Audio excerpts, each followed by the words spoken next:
Hello po, welcome back po sa aking YouTube channel. Nagbabalik na naman ang inyong lingkod, Hassa26 TV. Isang mapagpalang araw po sa ating tatay ng Kalingap na si Kuya Bal Santos Magtubang at sa kanyang asawa na si Ate Edna at sa kanyang anak na si Kalingap Rob Santos Magtubang. Suportahan po natin ang mga kanya-kanya nilang channel para po marami pa po silang mga kababayan po nangangailangan ng tulong. No skip ads po at sa lahat po ng charity vlogger ng Team Kalingap. Ngayon po, mayroon po akong panibagong opinion. Alam ko po, kikiligin kayo dahil alam po natin na hanggang ngayon mahal na mahal pa rin ni Kalingap Edo si Rina. Okay po, napapanood ko po yung ribbon cutting ng bahay noong isang, yung nasa sementeryo na wala silang bahay. Doon po sila nakatira sa sementeryo kaya po binigyan po sila ng bahay ni Kuya Bal. Kinilig po ako ng sobra doon po sa sinasabi ni Kalingap Edo. Unang-unang bigkas po niya sa bibig niya ay shout out po Rina. Di po ba?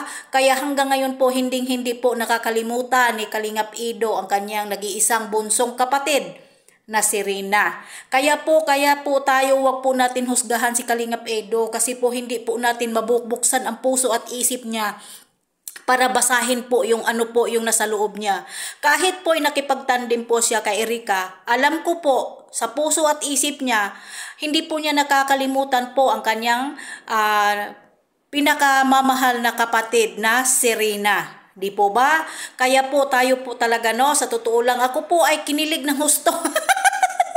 Talaga nanood po ako doon sa upload ni Kuya Bal. Kaya po unang banggit po talaga ni Kalingap Edo, shoot out po kay Rina. Kaya kinilig po ang mga keyboys at mga vlogger na kasama doon.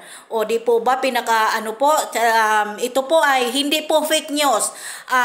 Talaga pong totoo, napanood ko po ay kinilig po ako ng sobra. Kaya po sana patuloy po nating suportahan si Kalingap Edo. Nagtandiman po siya ng iba, pero hindi po niya nakakalimutan ang kanya pong nag-iisang kapatid na Princess Rina. Okay po, panoorin po natin at sabayan po natin ang isang video clip na para po mapapanood natin. Okay, bye and God bless. Panoorin po natin.